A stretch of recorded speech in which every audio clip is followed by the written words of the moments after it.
Hey, what's up, everybody? Al Torrey, Mr. Worldwide in Real Estate, and finally here we're live.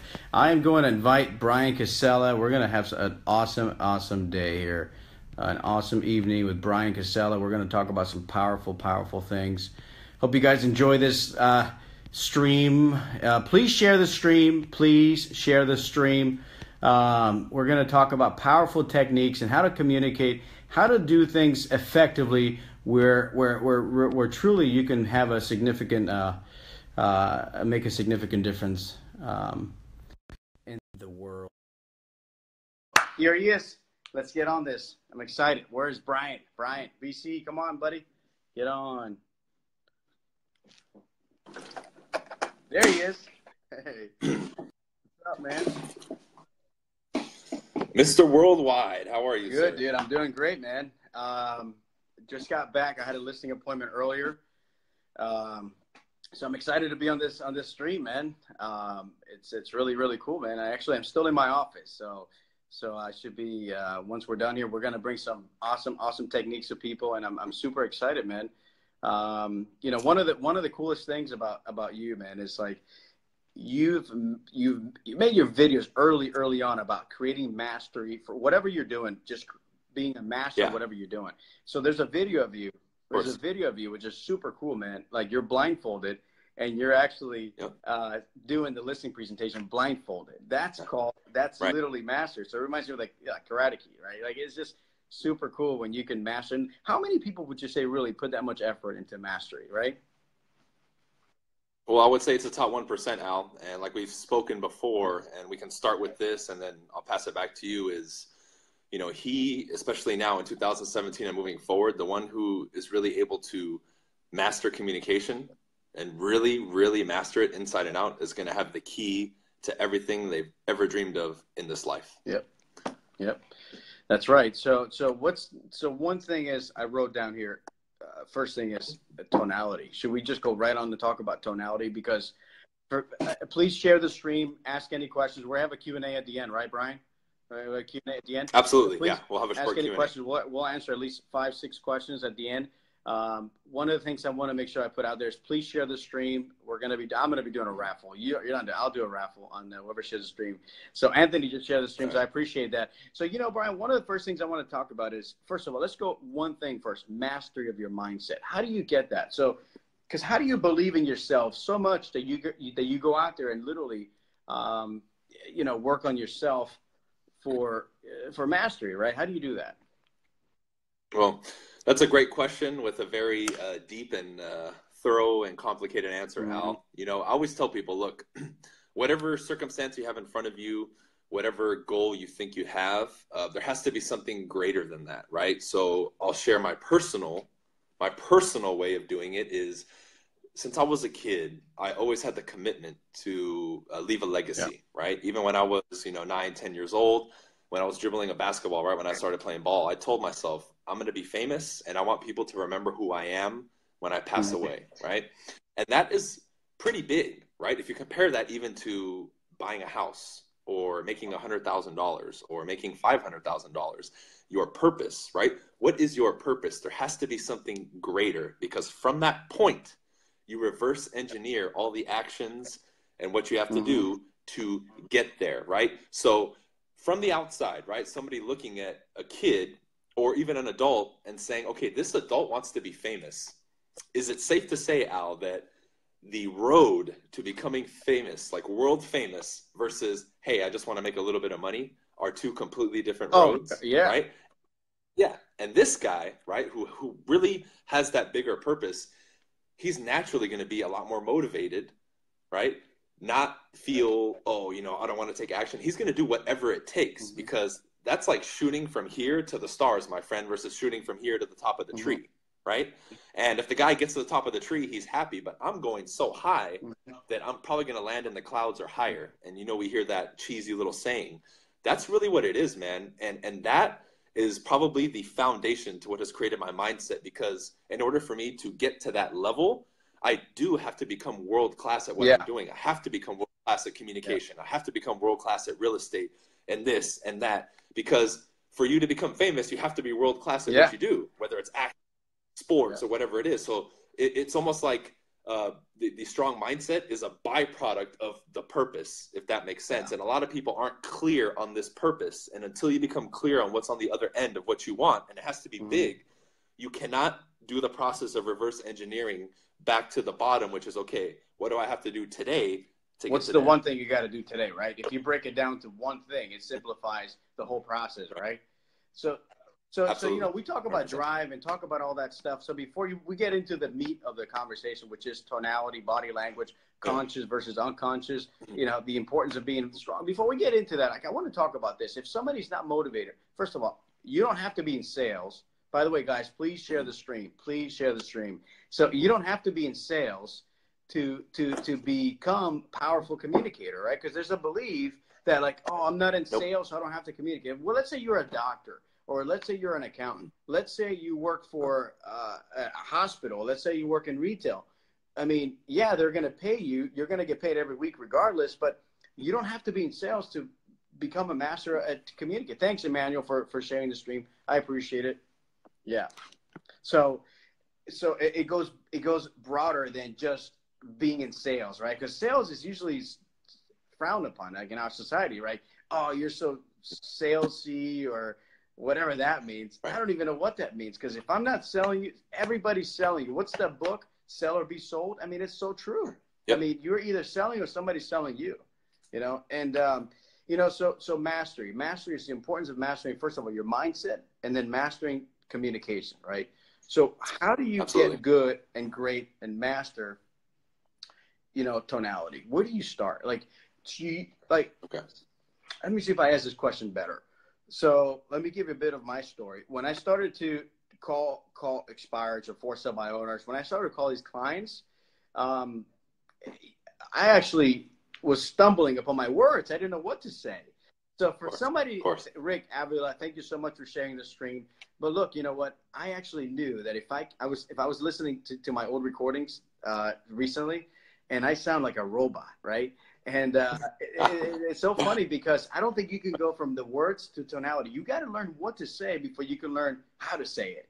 And I think that's the power of communication in general, overall. Like, you know, like, you just got to learn what to say before you can master how to say it. And where do you start? Like, what do you do? Pick a script or pick a... Well, that's a great question, Al. And of course, you know, there's a lot more components to communication than just what comes out of our mouth, because there's three planes we're talking about here. There's this plane here, the idea, then it has to go through this plane to them and then uploaded into the other person's mind. So we have three planes. What we're focusing on right now is just our own, right? Now, for you to get good at anything, like when people ask me, how do I become a better speaker? How do I become a better communicator, right? How do I do this? How do I do that? I say, you have to do that activity, right? So what most people will do is say, okay, I want to get better at communicating. Give me the words, right? Tell me what to say. And then, okay, before I do any action, I have to, you know, look at these words and memorize them, right? I tell people, look, if you want to get good at speaking to another individual, guess what? You're going to have to talk to a lot of people. Repetition, right? So just like, you know, I always give the old adage, the baby who learns how to walk, what does he do? He walks, he falls, he gets up, he walks, he falls, he gets up. I, just like you, stumbled over my words, didn't know what the hell I was saying, and was nervous as shit, right? By the way, Al, this is your cast. Is it cool if I cuss? Because I don't want to upset your audience. Yeah. I mean, I think it's okay. I mean, it's okay with me. Cool. So, you know, through this process, I tell people, look, for you to do it, take what I give you and just go crazy with it. Obsess about it like I did. How do you think I got to the point of blindfolding myself, right? And I just rifled through the words, right? But there's baby steps here. You can't be a master until you're a student. And you're a rookie student, right? Every master has been a rookie and an amateur, right? People are not willing to, I say, you're looking right in front of you when you need to tilt your head up and look farther ahead, because where you're at right now is where you're at. And the massive action of actually getting out there and doing that activity is what's going to continue to get you closer and closer and closer. First, I familiarized myself with what I was going to say. Then I started saying it to myself in the mirror. Then I started practicing with people, right? And then I started doing it in front of my whole office. I used to do my listening presentations in front of 60. Right. So, but in the process of all that, I was actually getting out there and failing forward, which is I was talking to prospects, right? I remember knocking on doors and thinking, shit, I hope they don't answer, right? Because I was nervous. But you know, I was practicing. And after an hour, I was like, man, I'm actually pretty good at Yeah. this. But see, most people will never get to that point. They won't talk to people, right? And that really, I can tell you, is the key, is action. Dude, I have 500 videos now on YouTube, right? Yeah. I know people who have taken just my free stuff, implemented it, and now they tell me, bro, I sold 30, 40 houses last year and I made like 300 grand. I'm like, that's great. But they took action.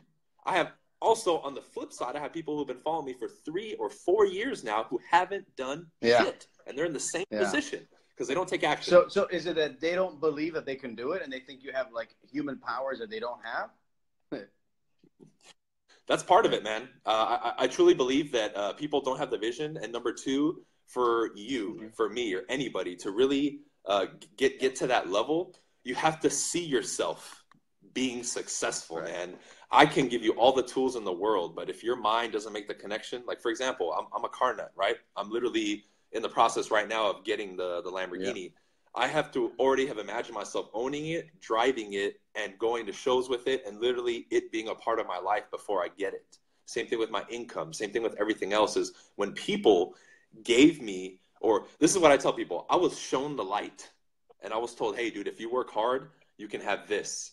And I was like, oh my God, yes, I'm going, right? But in that moment, I already believed that I can do it, because when I looked at it, I said, all it takes is, you know, speaking to people and working hard. This can be done, right? I used my logic and reason that you all have as human beings to make that possible, right? Everybody I noticed today, well, not everybody, but like 99% of people, they're ruled by their emotions, right? And that is what basically makes us the same as animals, right? What does an animal do to you when you walk up? They react on instinct. Yeah. We as humans have logic and reason, which overrides emotions, but we've lost that power.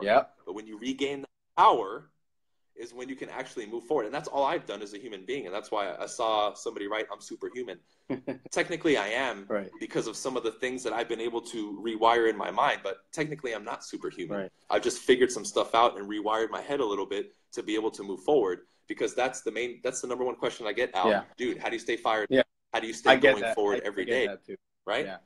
Right. It's because I already see, like when people ask me, who do I admire, Al? I say, I admire the version of me 5 years from now. That's who I admire. I love that. You know, we talked about that a couple of weeks ago, I think in California. We talked about how, dude, it's so interesting because the version of you now is not the same version of you 5 years from now. So a lot of the you now has to kind of die before the new you can take over with the new superpowers, you know. And by the way, I appreciate everybody on the stream. I'm looking at some awesome people here. Dylan is on, Anthony's on, Mike is on, Rick Avila is on. Let's see here, man. I got a bunch of great people. Joshua and Martinez in Miami, absolutely. Come up to Boca. I'd love to meet you, man. Joseph Nelson's here, all these great people, man. So they're all listening to this great material. I go back to a couple years ago when I first saw your first video blindfolded. I said, dude, this guy is sick, you know. And I went back and I actually tried it, and I felt super weird doing it. I did not record it, but the long story is, like, look, man, today I can brag about this, not to impress you people, but just to kind of show the power of really doing the work and working on it. Look, I mean, I posted a video yesterday about making 100,000 in making six figures in the first 100 days of the year. And that's all communication. Look, I work pretty hard, man, but a lot of people work hard. But just to show the audience, so I think it's important for people to see, like, so look, when you see this, April 19th, by April 19th, I had net $108,000 by April 19th. I started working January 9th because I came back from New York. What I'm doing that for is to show that I'm not just throwing stuff out there that I haven't done, that I'm not doing it. I'm living that life. I'm blindfolding myself. I'm memorizing the scripts. I'm working on myself. I'm working on my mindset. I'm doing this every day. It's not like I'm selling some idea of something that I don't do. I do it. You do it. I've seen you do it. I've talked to you on a Sunday at 9 o'clock at night and you're working on a product. You know, it's like, you know, it doesn't stop. It doesn't stop. So, you know, so what drives me is different than what drives you. And it's different than what drives other members in the mastermind, for example. Everybody's different, but what drives me, dude, wakes me up every day. And I know for sure, like I told a listing appointment I went on today, I know that I'm the best agent to help you because I will outwork every single agent in my marketplace, even if you put them together. She looked at me like, this guy's nuts. And I said it, and as it's so powerfully the way I said, look, I am telling you, I will outwork every single agent in my marketplace.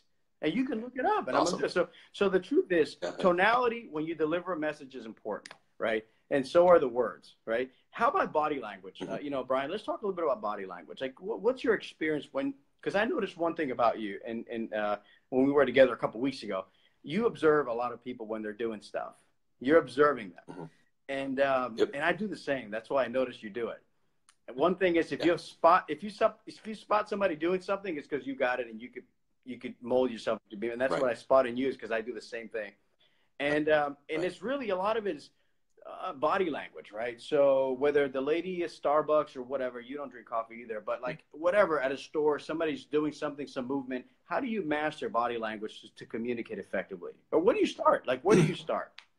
Where did you start? Well, part of it was studying, Al. You know, I really studied a lot of evolutionary psychology, the pickup arts. You know, going out and men meeting women, and you know, I've studied scientifically what triggers people negatively, positively, and that kind of stuff. And you know, of course, I went out there and I tried it all. You know, I studied Tony Robbins and some of these other guys.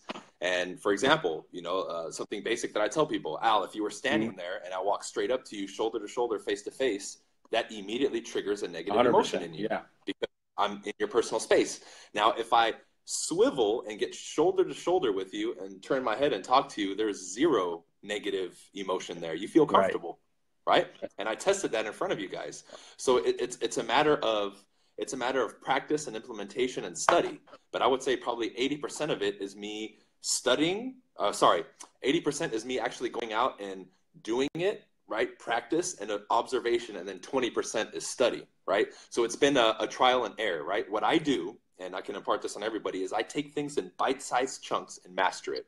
So I said, okay, I'm going to master beginning a conversation with somebody and not triggering any negative emotions. And I did that over and over and over. I would go door to door. I would go to the mall and start conversations with, you know, older, elderly people, little kids, middle-aged people, people my age, millennials, teenagers. And I was like, wow, I can actually open a conversation with anybody right now. I even tested it with mothers and little kids by going up to the little kid and not triggering a negative emotion in the mother. And I can do it, right? So it's a matter of practicing, right? Then I said, okay, cool. Now I've mastered starting a conversation without triggering any negative emotions. Step 2, how do I continue the conversation and demonstrate to these people my value or my worth as an individual and get them interested in me, right? That's step 2. Then step 3 is making them comfortable, right? And you take it down this ladder, and that's how you master it, man. People try to take it all on at once, like, oh, I'm going to do this, right? Like a guy who, for example, another one is a guy who maybe is afraid to death to go talk to a girl in a public gathering, right? You can't take him from that to a stud in one day. He's going to have to first work on feeling comfortable approaching, then conversation, then, you know, her recognizing in him who he is, and then storytelling and all that. It's a process that takes a while. That kind of scientific strategic approach that we talked about is how I looked at it. I said, there's 10 steps here. Let me take it one step at a time and I'll get great at it. And just like you said, I do observe people all the time, and I'll jump in sometime and say, hey, you know, turn your body here. Okay, you're giving them bad body language. Or, okay, cool. Or I'll make a mental note. Okay, in the next product, I have to write this down because he doesn't know what he's doing, but that's powerful, right? We talked about that. It's super cool. That, you know, I was in line the other day, and it goes along exactly what you're saying. The girl the girl assumed that the two people were together. So she assumed you guys are together, right? And she was insulted that the girl said that, actually. So I'm thinking in my head, like, that's not really the best way to do it. Would be more like, you know, or just not even assume. You could say something like, you haven't been helped, right? Or have you been helped already? Something different, right? As opposed to just assuming like, oh, you guys are together. And then she felt so like, she's like, no, we're not. Like, she was so insulted. So we got to be so careful with that. And regardless of, you know, of how great you are, we can always improve at that. So you talked about the tonality. And one of the biggest things is even if you're communicating with your kids, or even if you're trying to get a raise in your job and you're trying to get a pay raise, you're still having to communicate effectively, regardless. You don't have to be selling cars to be great to master this skill. You know, what's the one thing right now you're seeing more and more with the text messaging? I mean, a lot of people in my area will try to text message sellers or buyers and not call them. I have agents that will not pick up the phone and call me. We have a deal going on and everything on the text message, dude. Like, there are such thing as difficult conversations that you have agent to agent, but dude, the phone is made for a reason. You could move, you could create world. So let's talk about storytelling, right? Because I think that's huge. I think I was reading an article the other day how the new way of selling is going to be storytelling, right? So not just some BS strategy of just closing people, objection handling. It's more about storytelling. What's your take on that? Like, what have you read or what have you seen? What can you share with the audience about storytelling? Like parables. Like, how do you speak in parables? Like, how do you, like learn that skill, which I think is going to be the most powerful skill to learn going forward here. Besides scripts, storytelling will be the next thing, in my opinion. Well, Al, it's a great question, and it's something that I use regularly, right? I learned from one of my mentors, Arash, that the magic key formula, there's 3 steps, right? You have to educate and inform people, which we do in sales, but the last element that's missed by a lot of people is entertainment. And storytelling, right, makes you relatable to them, right? Because you're kind of pacing their reality with their story if you're doing it right. But at the same time, it entertains them.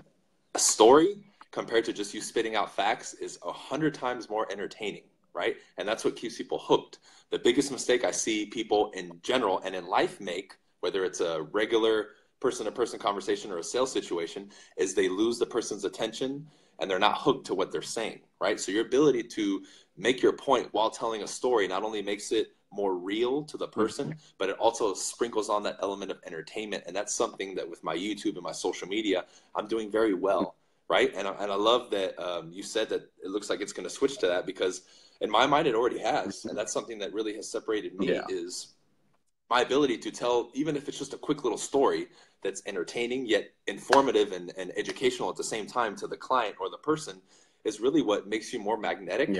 And think about this, Al. We know, right? And if the audience doesn't know, this will be kind of like an aha.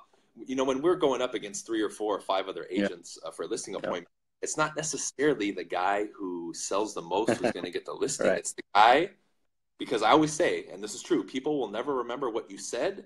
They'll remember how you made them feel. And with your stories and the way you communicate is, they will say, and I know you've heard it, right? Maybe that one you didn't get, Al, you call them, they're like, well, we just felt more comfortable with him, or we felt like we could trust him. What's trust, the underlying data?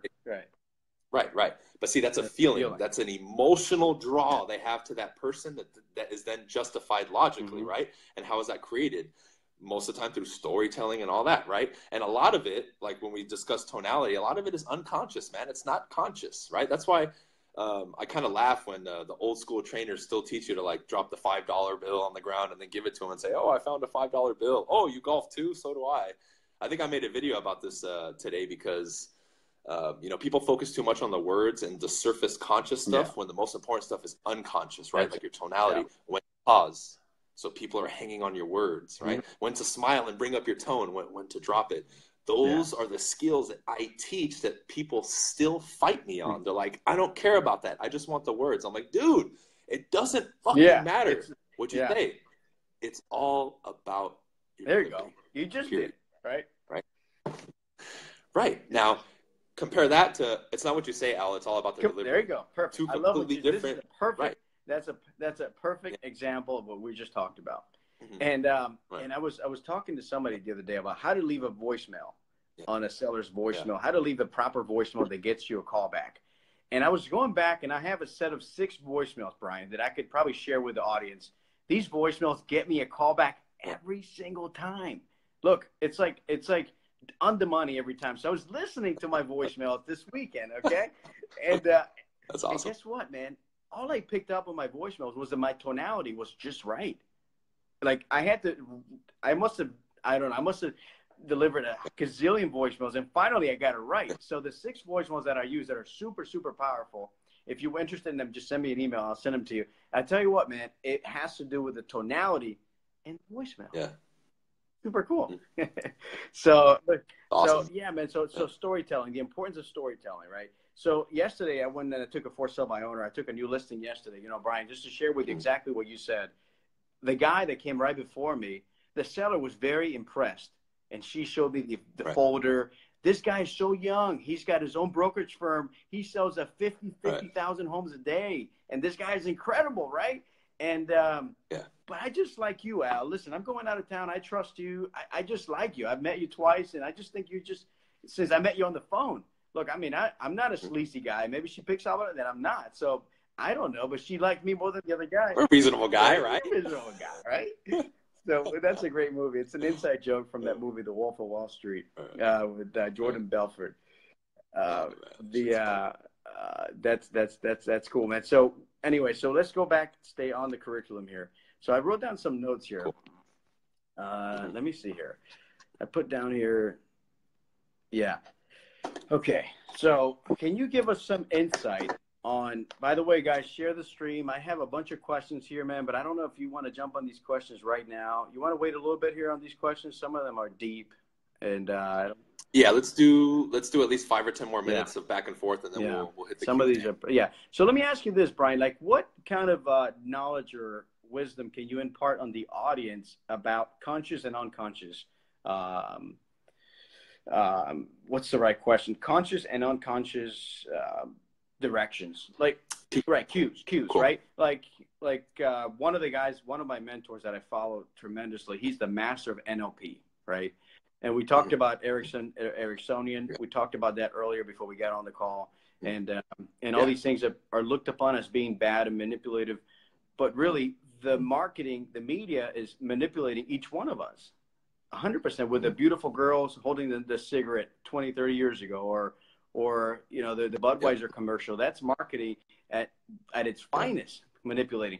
But the point of the question is, how do you know when, like, the conscious and unconsciousness, like, how do you give somebody an instruction that gets them to go, rather than just an order that doesn't get them going? How does that work? Can you impart any wisdom on the audience on that? Right.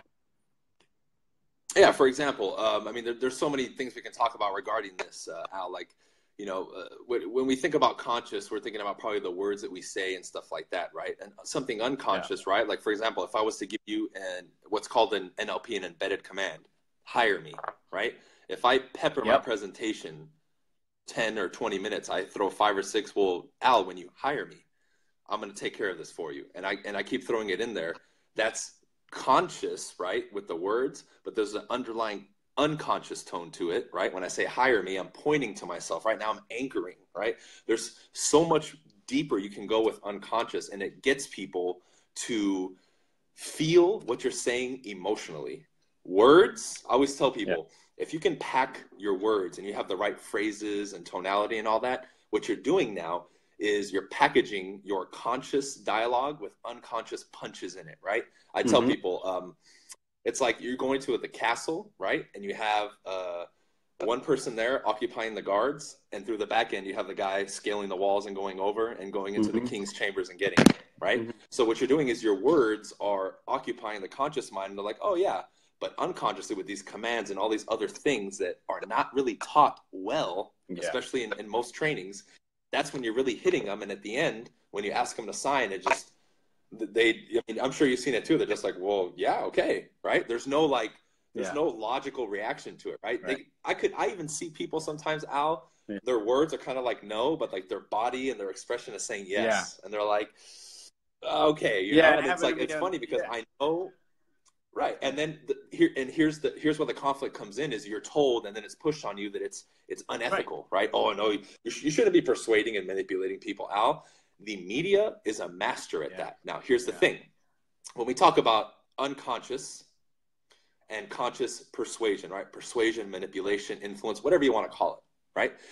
It is a science, and it is, right? The techniques, the formulas, the strategies are not good nor evil. They just are. It is the user of them that either makes it good or evil. It is the intention. So when me and Al go in there and we persuade somebody, it is our duty to make sure they don't get screwed over by the next guy. Right. We know we have their best interest in heart, so we're using these tools to benefit them, more importantly, right? Them. But we also, in the process, make money as well. And that's the myth part, man, is you're told it's bad. Like, I see so many people bashing on persuasion, NLP, hypnosis, pickup, and all that stuff. Right? It's just science.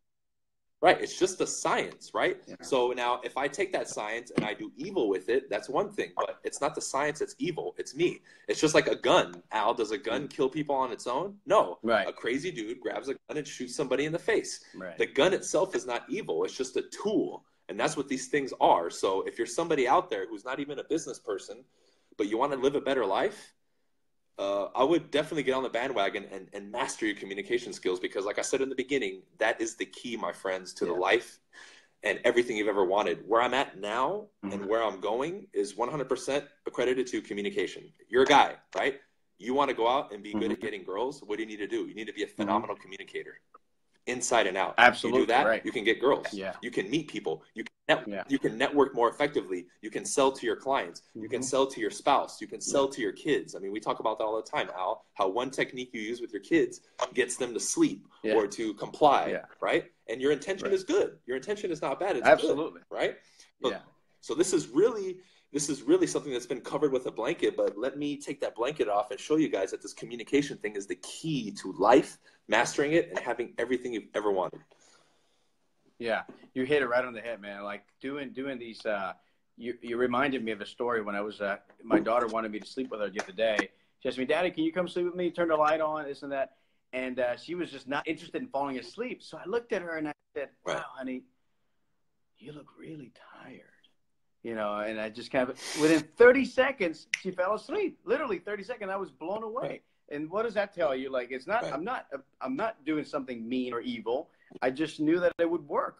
And she looked at me like, maybe I am tired. And she fell asleep, right? So these are all the techniques that you're using to help people, guide them in the right direction. Like, dude, I want a great salesperson to tell me this is not the right vehicle to put my money in.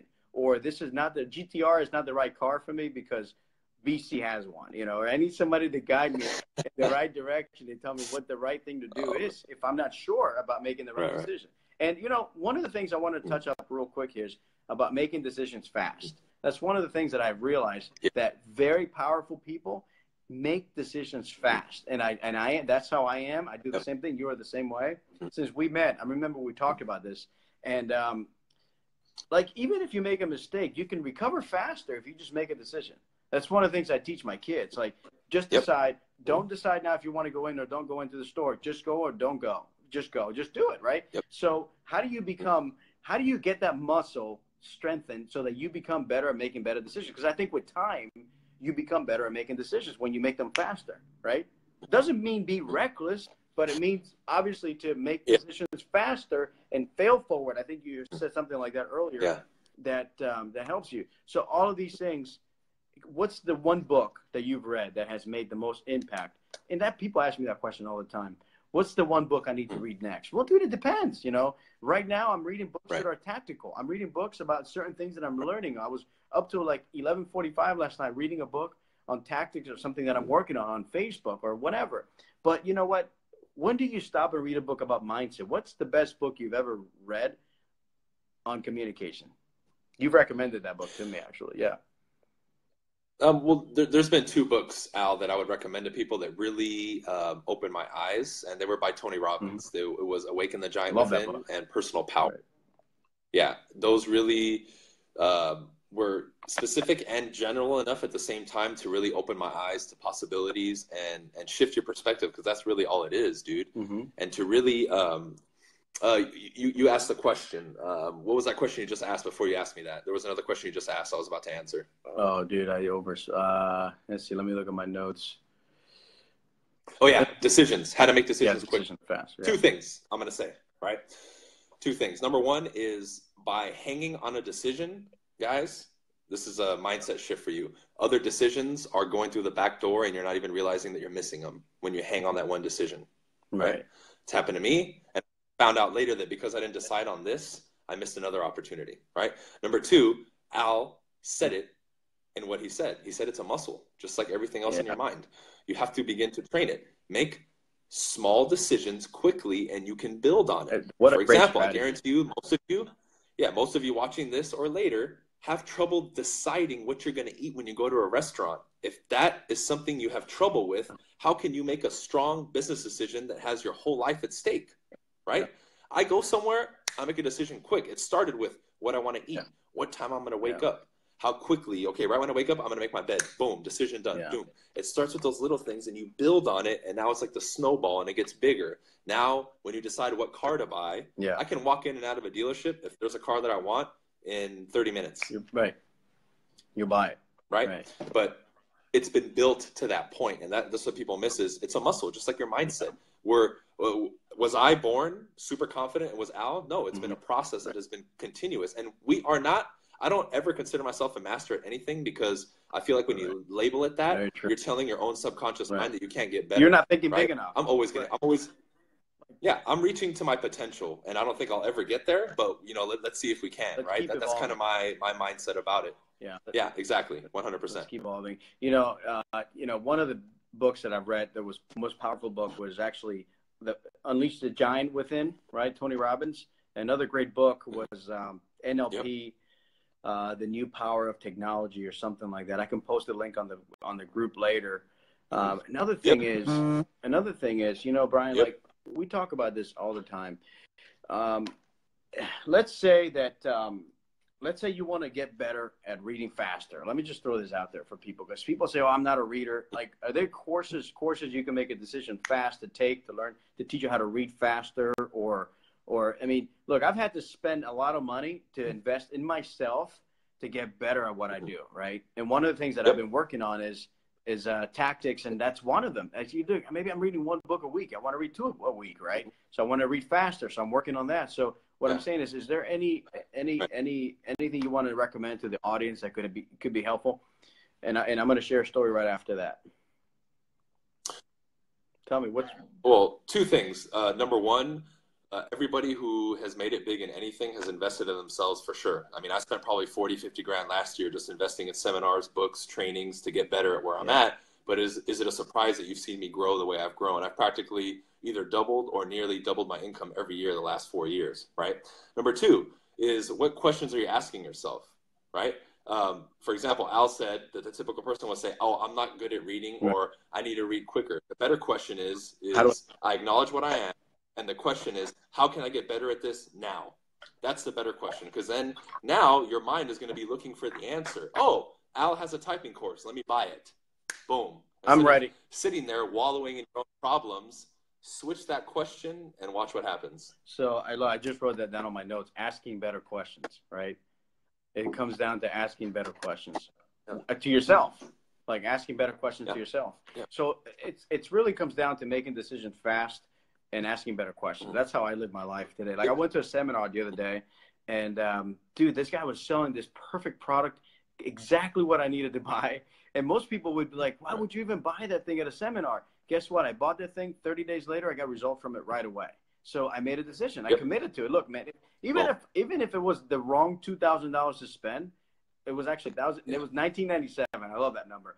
Even if it was the wrong $2,000 to spend, dude, I was willing to just waste it because I needed to make sure that I was making the right decision. But that muscle gets stronger. So next time I do the next seminar or I do something else and I invest in myself, I get better at making those decisions. So that's the power of it. Look, it definitely takes work to get to a place where you master certain things. And it's not easy. That gap, I always talk about that gap. People that ask me, how do I get better at this? There's a gap right there, BC, between like making a decision to get good at something and getting really good at it. It's really painful in there. That gap in there, it's almost like makes you want to quit every single day. So let's see here, man. I got some questions here. Should we just answer some questions? Hey, please share the stream. I got some awesome people. Adam Nick is here. Yeah, dude.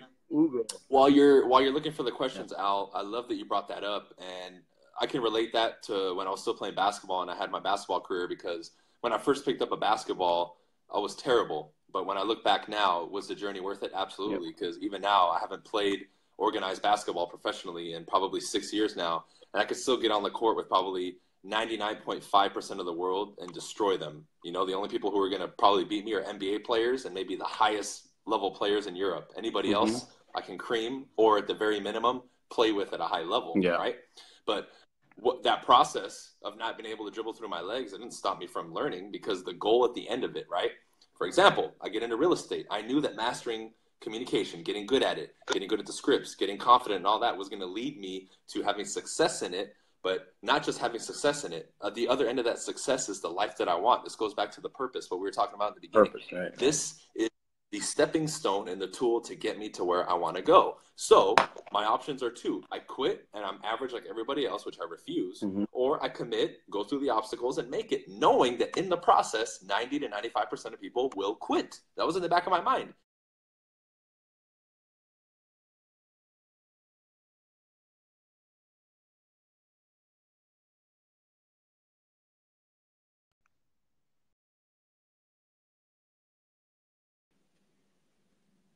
Can you guys hear me? Let's see here. What's going on with it? Yeah, you're good. You're back on. I lost you there for a second. So it's that Miami internet, bro. It's the same. it's the Miami internet, dude. So, all right, man. So I want to talk about the so one question I have here, which is pretty interesting. I never had, let's see. Katie asked, how can you communicate to someone who is sensitive to any constructive advice when you're just trying to help them? Great question. I have a phenomenal answer for you. We actually covered this on my podcast today. Katie, Al, anybody, you have to know this. You can only influence and persuade somebody who wants to be influenced and persuaded. If they don't want to hear it and they don't want help, whatever technique you use, whatever you do, it's not going to go through. Yep. Everybody is not your customer. Remember that. Yeah. Yeah. So they have to be ready to hear the message, right? Just like if you meet with an unmotivated seller, Al, who doesn't want to sell, and you show them reality, I don't care what fucking technique you use, they're still not going to sign because they're not motivated and they don't want to hear it. Yeah, like I sat down with a seller that expired twice, and they were arguing about the 5% commission and they wouldn't pay 6%. And I said, well, you're going to expire again in 3 months, so we might as well wait till you're ready to pay 7%. Why? Because that's what it's going to take in this market. You know, that's just Yep. an aside note, right? Yep. Okay, let's see here. I love that, man. Confidence right there. Who's going to say that to a seller? They're probably like, who's this guy? But that's part of persuading, because now they're like, okay, this guy obviously has something that I need, right? Because that's a complete pattern interrupt right there. Because who would say that when most guys are like, okay, I'll do it for 5. You're like, no, we're doing it for 7 in 3 months. It's going to expire. They're like, what the hell's going on? Yeah, that's beautiful, man. I wish people take notes on what you just said and record it and then apply that to their business, even if it's not real estate, because that line alone will fry somebody's brain and get them more interested to you for sure. It's almost like a tactic within a tactic. Like it's like pulling away, but I literally meant it. Like I just said, you know what, man, in my mind, I'm thinking I'm going to win anyway, because I'm going to take this during the season that's hot to sell this in 3 months. And it's because so they wouldn't pay attention. And I've had, all right, let's see here. Somebody's asking here, how do you stay focused if you have ADHD? I mean, look, I don't know something about that. I'll answer that. I'll answer that. ADHD, just like many things on this planet, whoever asks that question, is a bullshit label. Is a bullshit label society has put on you. I, by medical standards, would be diagnosed to have ADHD too. No, I don't. I'm just very energetic and I'm obsessed with what I do. However, when somebody labels you, or you see a label and you accept it and you buy into it, you just accepted it and now you limited yourself. What you have to do is not accept that label. Big difference there. You have to get rid of that label in your mind. If you label yourself, for example, as low to middle class, I don't care what you do, you will never be rich, because you will have an unconscious block holding you back from getting where you want to get. So any label you've been given, I've been attempted to be labeled by a lot of people, a lot of crap. I don't accept any of it. You ultimately have the choice. ADHD is just some bullshit they made up, okay? It doesn't matter. The moment you smash that label and now you take that increased energy and you focus it towards something, you will out-hustle and outdo everybody in whatever it is that you're doing. I will put my life on that for sure, because that's what I do every single day. But instead of being told ADHD, I'm told, bro, what are you doing? How do you have all that energy? Oh, my God, do you ever sleep? Blah, blah, blah. It's almost an asset, right, BC? It's really actually an asset. If you can learn to capture that and say, you know what, dude, if it's a weakness, whatever it is, but you're going to grab that by the horns. You're just going to – I use it as a tool to propel me, and I think it's a powerful thing. And also working out can help you focus. I mean, if you do that, I mean, there's a lot more. The foods that you eat can help you as well. you know, and Mm-hmm. communicating effectively goes beyond just sales. Like we talked about it earlier, it goes beyond it. It's always, you're always selling someone, or someone is selling you.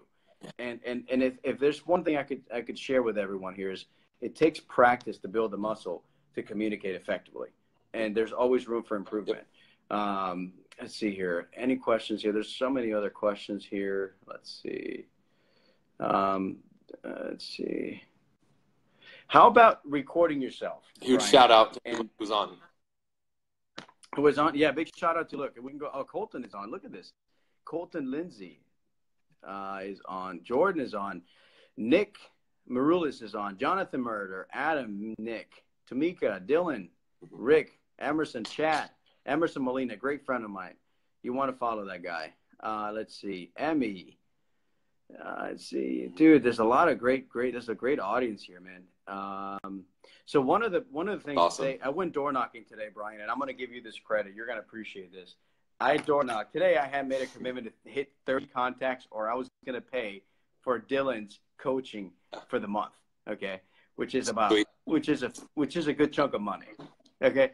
So let me tell you something, man. The last phone call I made tonight was at 8:25 tonight, and I got to my 30 contacts. But I had an appointment, and I went on the appointment that they wanted to pay 5%. Right. Anyway, long story short, I went door knocking, and I learned all your videos on door knocking helped me a ton. Those videos were like right on the money. Talks about body language. You know, the door knocking mastery that you gave me today. I was door knocking in the neighborhood, and I ran into a for sale by owner. Guess what, man? You know, what do? You go up there and knock on the door. Went in there, and the guy has an offer on. You know, he's got an offer right now in place. But if it doesn't work out, he said, "Yeah, I'll let you do an open house and work with me."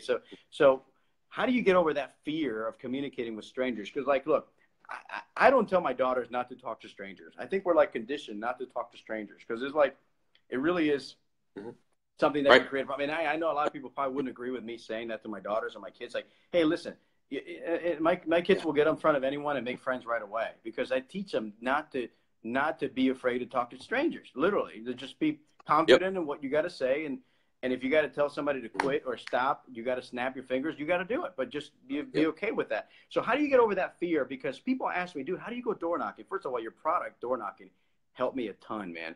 But how do you get over that fear? Really? What's the one thing you could tell people to do to get over that fear?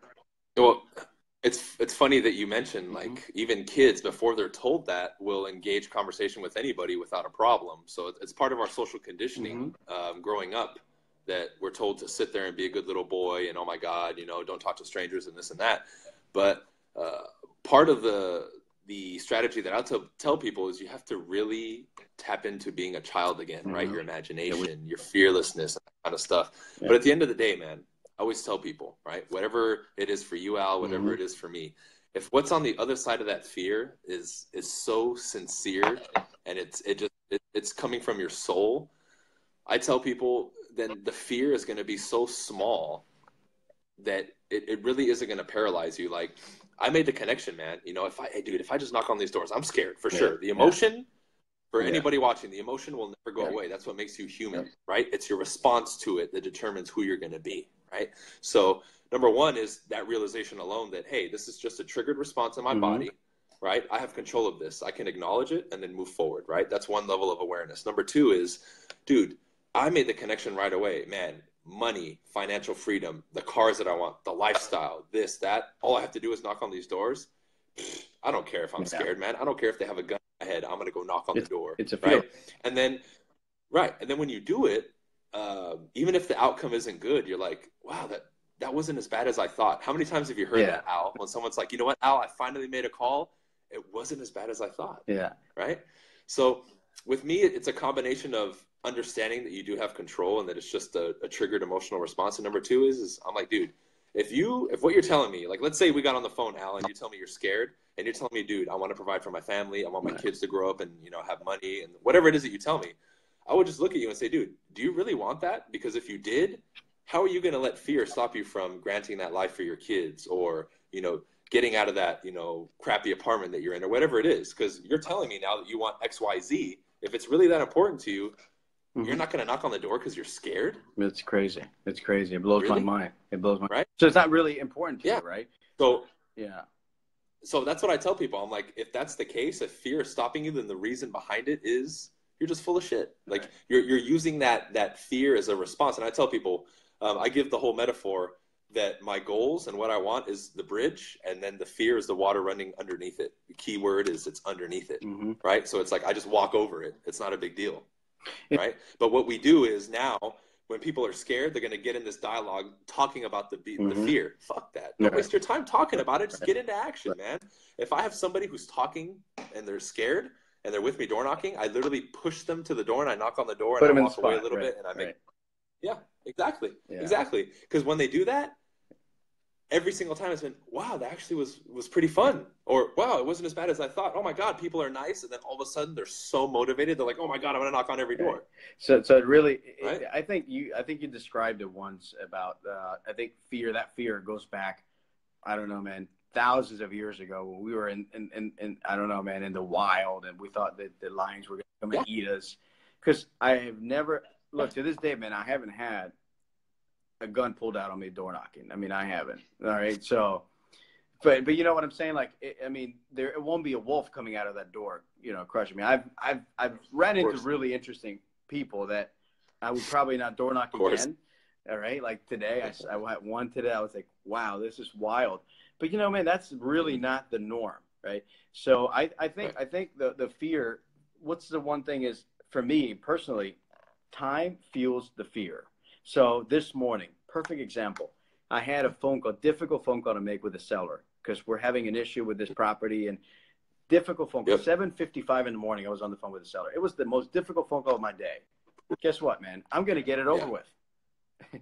I'm not going to sit here at 11 in the morning wondering, geez, man, I got to call that guy. I'm going to 7:53. Actually, I called him and I said, look, okay, let's get on this call right now. Let's talk about this right now. And guess what, man? By 2:00 in the afternoon, the whole thing was resolved. You see, so you can't let time fuel your fear, and that's what I teach people. And I tell you, man, like I think that's probably one of the most difficult concepts to teach, because I think you have to kind of get yourself there before you can get over it, right? I think door, like knocking on the door and pushing somebody to the door is like the perfect way to overcome the fear. Let's see here. And Al, I tell people, don't talk to me about the fear. I want to talk and brainstorm about a solution that we can come up with right now. And I think Tony Robbins talks about that. Spend 80% of the time on the solution, 20% on the actual problem. And that's really all it is, man, is when you start talking about it, you feed more and more and more into it. Now it blows up into this thing. So at the end of the day, I tell people, man, like action is senior to everything, dude. The number one thing that has given me the most success in my life, relationships with you guys, has just been action. Yeah, I've studied a lot. I've invested a ton.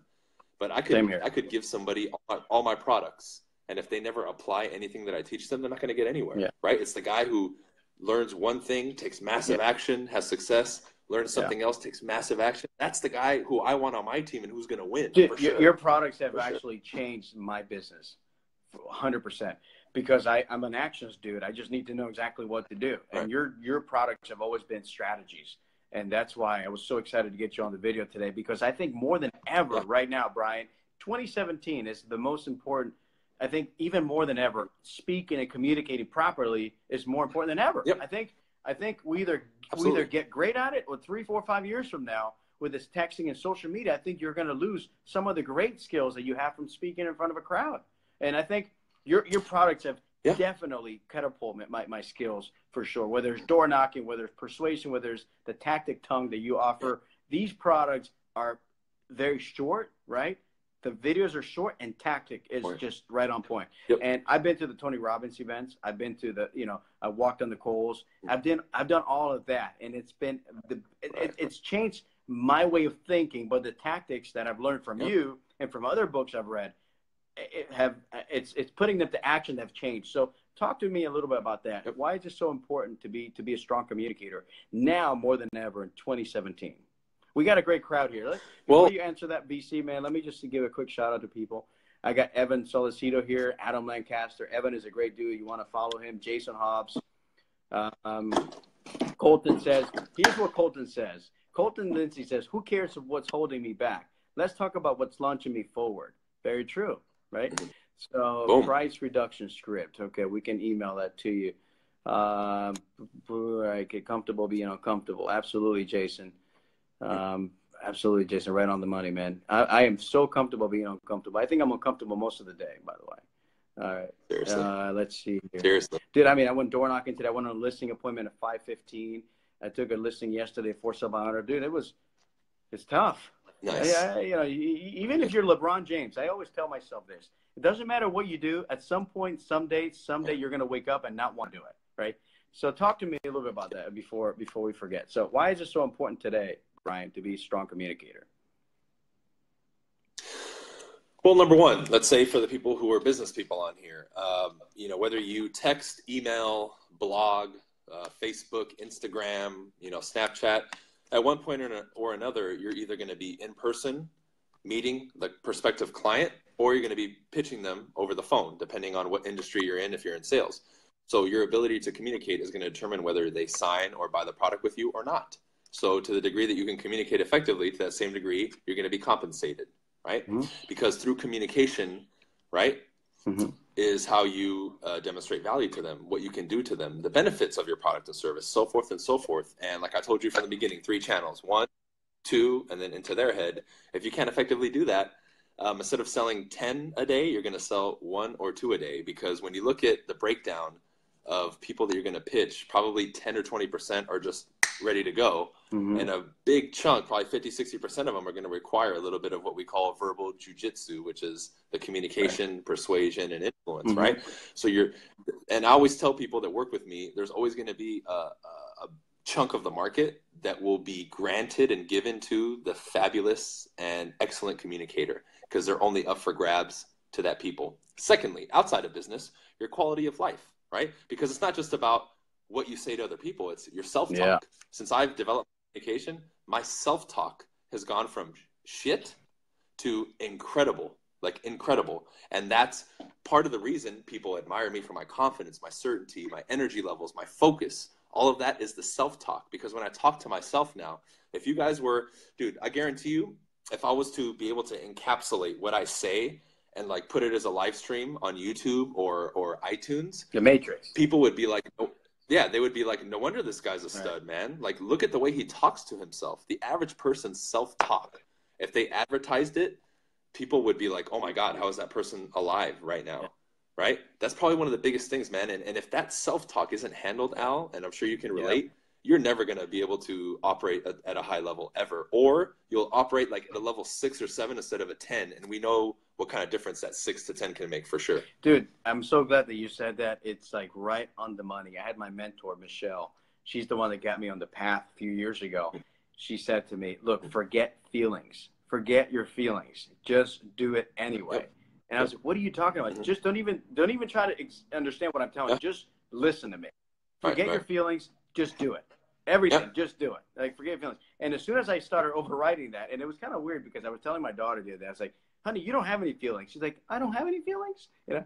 But but you know, you got to be careful, because this doesn't mean you don't have feelings. It just means that you're going to do it regardless of how you feel, right? Because we live in this society, I believe, that a lot of people talk about feelings and stuff that the feelings that look, man, regardless of how I feel tomorrow morning, I'm going to get up and do the same thing that I did today, which was succeed. I'm going to succeed at a high level. Mm-hmm. I'm going to perform at a high level. I'm going to deliver value to my clients at a high level. I'm going to deliver value to every single person that I come across every single day. And I go into the store and I go buy something. People look at me like, this guy's like on a happy pill. And dude, I'm not taking anything, dude. I'm telling you right now, I am at a peak, because I'm going to change whoever's life I touch. I'm going to change their lives to the best of my ability. Right. And that's just how I try to live my life. So you're, you know, I just want to let you comment on anything that you want to share with the audience. And I know for me personally, the communication package, your ultimate package, is there anything you want to share with the audience that I think is super powerful? I can post a link. How can people get a hold of you? What can they do? Well, yeah. I want to add on to what you said before I get into that, Al. Your story about being in there and people think like you're on some drug. Yeah. You know, how sad is it that we live in a world now where if you're just bubbling with enthusiasm, there's something wrong with you. Okay. Right? in the YouTube community and even here locally, there's rumors going around that I'm literally like on drugs. People truly believe to their core, Al, that I'm on cocaine because I'm so like wired, right? And I'm not. I'm really not. Like if I like people who follow me know that I'm very transparent about my life, and I would admit if I was on cocaine because that's just the type of person I am. I don't want to hide stuff, and it just makes me laugh. Same thing. People tell me I have fake teeth. I have veneers because my teeth are. You know what I mean? Your teeth are really white, but I mean, I've seen you. Yeah, it's like what the hell, dude? It's you take care of your teeth, right? But yeah, right. But I just wanted to make a comment because that's the power of this stuff, guys. Yeah. You know, it's not by surprise that me and Al have this like bubbling enthusiasm and this zest for life. Right. This is available to every single one of you watching. Amen, right? brother. It's there. The potential is there, Amen. Right? Yep. And you wouldn't be watching this if you didn't truly believe or connect with that, right? Because everybody watching, anybody who's inspired by us, shares that possibility and that spark inside of them. You just have to get it like a lighter and spark it, right? So regarding what Al posted, we packaged up two things. I made a special package for you guys. I appreciate that, man. One of them is for somebody who maybe isn't in real estate, who's the last 4 communication products that I released, right? That are all $197 right now. We packaged 4 of them together for $497. So you're getting like literally, I don't know, 40% off from each of them. And it literally adds on and ties on to what we did today. Now that's good for real estate people, somebody who is just looking to improve their communication, their inner talk, their outer talk, strategies, basically techniques, improvement strategies to improve your life and your communication. Part 2, which is the other package I gave and put together for Al. By the way, guys, you have to thank Al for putting this together. All of this was his idea, and he put it together. So you got to clap for the mastermind of Mr. Worldwide. 2 weeks ago, I sat down. Secondly, the second package of the audience can help you. We can help a lot more people here, man. Your stuff has helped me. I'm a living example of it, so I know for sure. I mean, if one person benefits from it, I can fall asleep well tonight. Dylan says thanks. Absolutely, yeah. Yeah. So keep going. Yeah, man. And the second one is for real estate people. You know, we put a package together where you have the door knocking product that I created, the expired and for sale by owner mastery. And additionally, you get your choice of 2 of the 4 communication products. And that one, I believe we put it for $397 right now. Yeah, $397. I'm going to put the link here, man. Because I don't 2 great packages. One-time deal. Yeah. And I mean, I think you posted it. One thing is, Brian, I mean, I actually begged you for this because I know I was asking for a lot. Whoever bought your product today could get your new product being released in June for $10 only, which is actually huge that you did that for me, man. I appreciate that because it's going to go online for $97. So for $10, if you act today and you buy this thing, which has helped me, we'll definitely it'll be $10. So I appreciate it. I can't wait for that product to come out. I was reading the reviews on the last product, and it's been revolutionary for me personally. And I mean, I said, like I tell everyone, look, I can share. Look, your products alone by April 19th, I had $108,000 gross. 100 days, the first 100 days of the year. All I did was put into practice every single tactic that you teach in those products. It's been powerful. So I'm happy for you took action. And that's you took action, yeah, and took action because I could buy this product for anyone today. Give them to them and just get here, hand it to them, and see if they'll do it. Right? AJ Maida just joined. Cole Dockery, cool dude. You want to follow him too? He's out of Ohio. Cool dude. Nicholas Monty. Somebody said something really cool here. I actually appreciate this. Jason says, "This is the best and easiest time in history to become rich." Is being rich a bad thing or what? Like, this is crazy nowadays. Like, you're all about money. It's not about money. Money is just a measuring tool. Okay, that's how I see it. But like, what's all that about, man? This is what it is, Al. Money simply amplifies who you already are. If you're good, money will help you do more good. If you're evil, you will do more evil when you're rich and you have money and you're wealthy. That's all it is. It's just it amplifies who you already are on the inside. But I wanted to ask you, for anybody watching, if they catch this later, what's the time frame on the special for them buying midnight. this, getting all just this midnight. In fact, midnight Pacific time. So they really have about 5 hours. Yeah. 5 hours. What a deal, man! Cool. Actually, I was going over your persuasion product this weekend. I don't know if you saw that. I requested it again because I lost the link. Yeah. And dude, I mean, it really blows my mind how powerful and tactically you put it on there. And like in 3 minutes, it's like I learned something that makes me an extra $10,000 on that one day. So yeah, man. So any questions? Anybody has any questions? Please share the stream. We got a great audience here, man. Michael Miller. Yeah, it's just a lot of Rich Jones. Yeah. Yeah, great audience here. Get your questions in, guys. We don't have much time left. We're gonna do this for about four more minutes. Brian's charging me $1,500 an hour to be on this thing. That's how much your time is. Oh, by the way, Al, I've booked 2 more gigs in Beverly Hills, like I told you guys. The first one is the 28th for anybody who wants to go. It's from, I believe it's going to be from 11 to 12 p.m., right? 11 a.m. to 12 p.m. And I just booked another one for June 21st over in Corona from 2 to 5 p.m. Again, I'm going to be on a panel. So for all of you watching who maybe are local to Southern California or somebody who wants to make a trip out here, message me directly. Obviously, the link is here in the live stream, and I'll give you all the info. Worth it. Well worth it. They're worth it. Yeah. Let's see here. When I saw you a couple of weeks ago, you were speaking in the San Diego Board of Realtors. And where can we send referrals? Yeah, we're like, I'm located in South Florida. My office is in Boca Raton. Yeah. I'm Al Torre. You want to subscribe. If you're watching this right now, you want to click on this. I'm going to post this link. You want to subscribe to this channel right here. I'm going to be posting some awesome, powerful stuff on voicemail. I'm actually going to be teaching a free course on how to leave proper voicemails that get you call back. I take at least 10 listings a year from voicemail callbacks. So you want to subscribe to my channel, and that's the link right there. And make sure that you subscribe. It's going to be dropping this summer. I haven't dropped a date yet, but it's going to drop this summer. It's going to be free. I'm really excited about that. Let's see here. What else do we have here? Are we getting the $5 Amazon? If you share the stream for the next 5 minutes, you're getting a $5 gift card, and up to three, right? Oh, dude, just got my first listing. How do I kill it? So Paul Zwack, nice guy here. He's saying, just got my first listing. Good for you, man. Congrats. You got to go celebrate that. How do I kill it and make the home sell quicker than the average days on market? Buddy, price it well. That's my advice. Price. Yeah. Katie says, thank you. You're awesome. Thank you for watching. Somebody asked, where do you see yourself in 5 years, BC? Let's see. Famous multimillionaire, for sure. That's right. And I see it. What do you do when you just keep dropping the ball because you're tired and the mind is not working? Okay, this is an interesting question. This could help a lot of people. Monty asked, what do you do when you just keep dropping the ball because you're tired and the mind is not working? On the phones or while knocking, feeling burned out, in other words.